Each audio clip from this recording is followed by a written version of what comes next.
Muy buenas, retomamos Historia de la Psicología, Wilhelm Wundt, en este caso la clase número 2, donde vamos a ver los dos sistemas que planteó el autor, por un lado Heidelberg y por otro lado Leipzig. En primer lugar, vamos a ver que en la Alemania dominante se planteaba una especie de especialización difusa, o sea, las personas intentaban coordinar las ideas de diferentes especialidades en lugar de una hiperespecialización como tenemos hoy.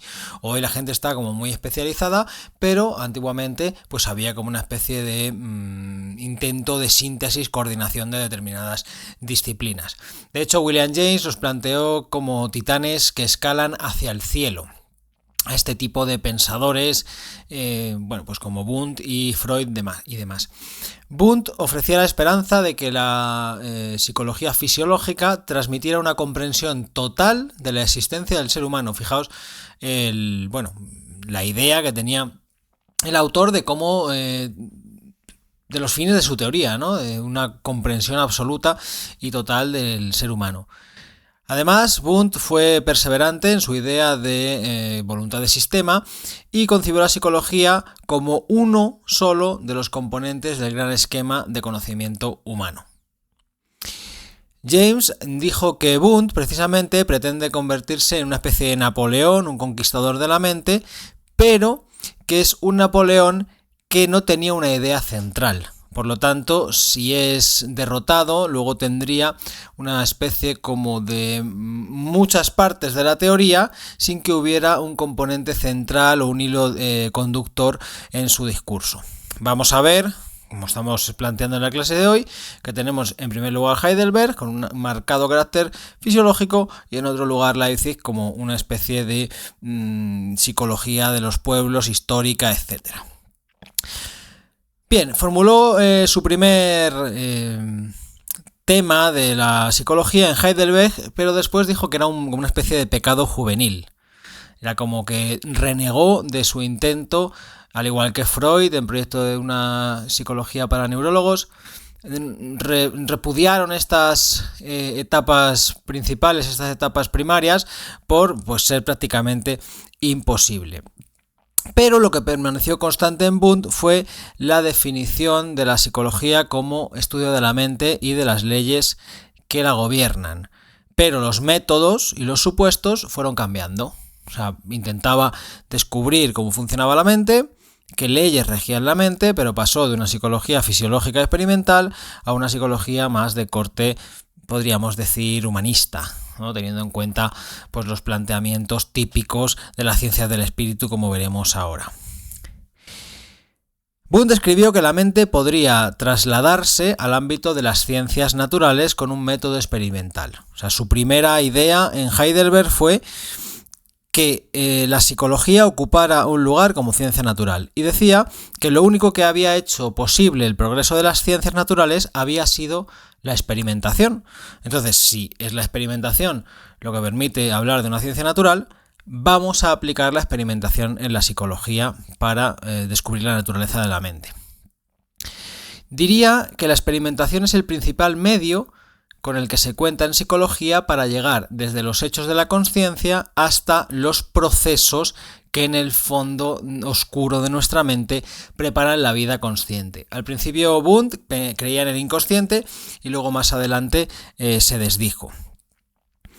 Entonces teníamos como la psicología a matacaballo entre dos ciencias. Por un lado, las ciencias naturales, que intentaba Wundt que la psicología fuera reconocida, y por otro lado, las ciencias del espíritu, que estaban ligadas a la introspección, al pensamiento, a la especulación filosófica, etc. De acuerdo con el concepto medieval neoplatónico, los seres humanos eran mitad animal corpóreo y mitad alma divina. Tenían esa parte de animal, esa parte física, pero luego tenían la razón, el alma, estas cuestiones superiores que los diferenciaban de los animales, ¿no? Incluso, luego Darwin planteaba que las diferencias entre la mente humana y animal eran de grado, no de clase. En fin, el cuerpo humano, decía Wundt, pertenece al mundo de la materia y las ciencias naturales, y la mente humana pertenece al mundo del espíritu. ¿Vale? Los métodos experimentales de la psicología fisiológica, que estudia los aspectos de la conciencia más próximos a las sensaciones y a las respuestas, conducen un enfoque que está relacionado con la metodología de las ciencias físicas. Esto lo vamos a ver todavía incluso en la actualidad. O sea, vamos a ver a la psicología intentando replicar o utilizar métodos cada vez más objetivos para garantizar pues, sus teorías, sus servicios, su aplicación, etc. Y vamos a ver luego otros aspectos de la psicología que están más vinculados al aprendizaje humanista, a la teoría especulativa, etc. Entonces todavía es como que quedan estos dos digamos, puntos que ya estaban planteados a principios del siglo XX. Luego, el programa de Leipzig fue cambiando y la alianza que establecía Wundt entre la fisiología y la psicología se fue como debilitando. En las primeras versiones la psicología estaba totalmente vinculada a la fisiología, pero luego empezaron ya a tomar una distancia, a separarse en pos de una psicología más vinculada pues, al desarrollo histórico de los pueblos, etc. Wundt rechazó el sistema de Heidelberg, pero curiosamente se lo recuerda más por eso que por su psicología de los pueblos. O sea, realmente cuando se habla de Wundt se habla de la parte experimental, fisiológica, de la estructura o la instauración de la psicología como ciencia. Curiosamente, cuando Wundt renegó. Pero es lo que nos ha quedado un poco como más importante del autor. ¿Qué métodos tenía Wundt para trabajar y para establecer la psicología como ciencia? Pues utilizó la introspección, pero no era la introspección de sentarte en una habitación a pensar y a filosofar, sino que era una introspección sistemática.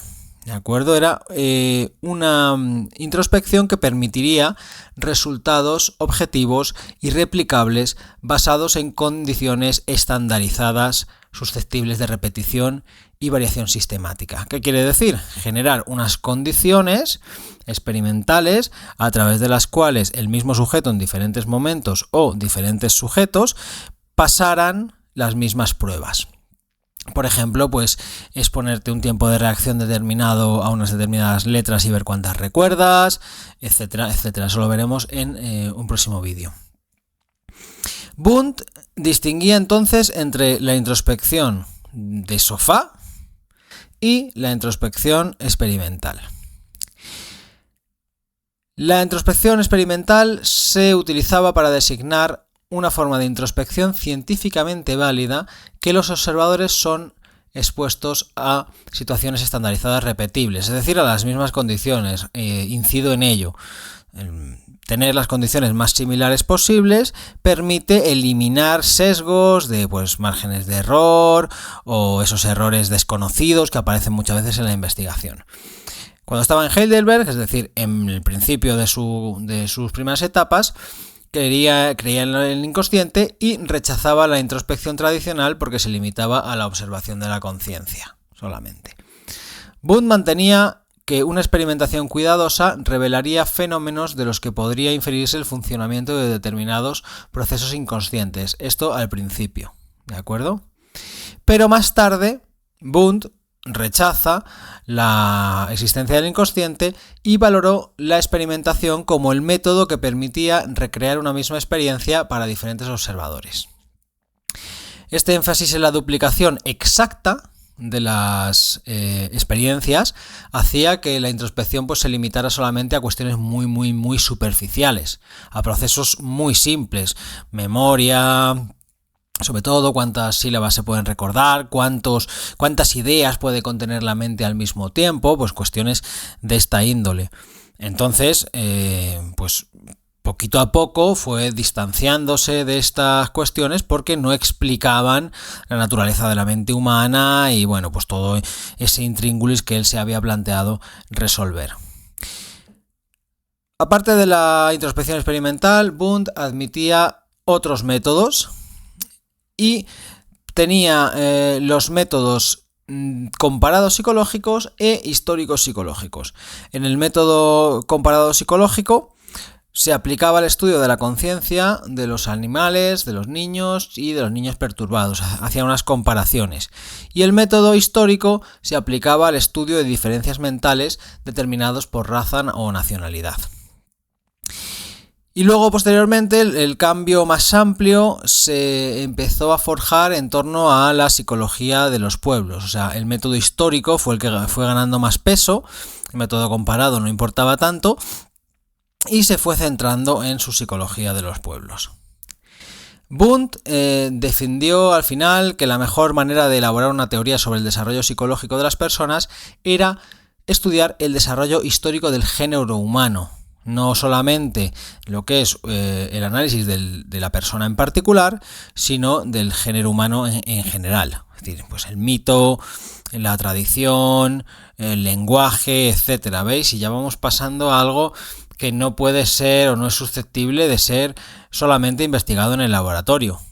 O sea, el método experimental se centraba en las ciencias naturales y iba orientado a la parte más fisiológica, y el método histórico se orientaba al estudio de los pueblos y se aplicaba a los procesos internos de creatividad, de pues cómo las personas pueden hacer, a lo mejor imaginaos, poesía, cómo pueden hacer construir un mito, el mito de Sísifo, el mito de Prometeo. Bueno, pues las personas han generado eso no solamente por explicaciones idiosincráticas, sino debido al estudio del medio en el que y la historia en la que viven. Por lo tanto, se unen y seguimos teniendo algo que yo creo que todavía está no separado todavía se mantiene separado, que es el estudio, por un lado, de la psicología experimental, con sus métodos. Pues tenemos desde pruebas con electrodos, pruebas de resonancia magnética, pruebas de respuesta galvánica, de tema de pupilas. Hay un montón de partes, sobre todo de la neurociencia, que se ocupan del estudio más experimental y más objetivo.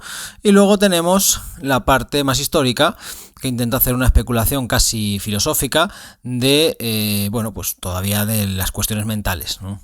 El origen de los símbolos, de los sueños, o pues de las cuestiones más derivadas del plano cultural y del plano humano. Así que ahí estamos. Aquí Wundt plantea el intento de hacer una psicología, digamos, que explicara absolutamente todo, luego al final quedarse con estos dos métodos, renegar del primero, renegar de la parte de Heidelberg y volcarse en la psicología de los pueblos. Próximo día veremos un poco más los métodos concretos y nada más. Si tienes cualquier duda me lo dejas en los comentarios. Nos vemos en la próxima. Hasta luego.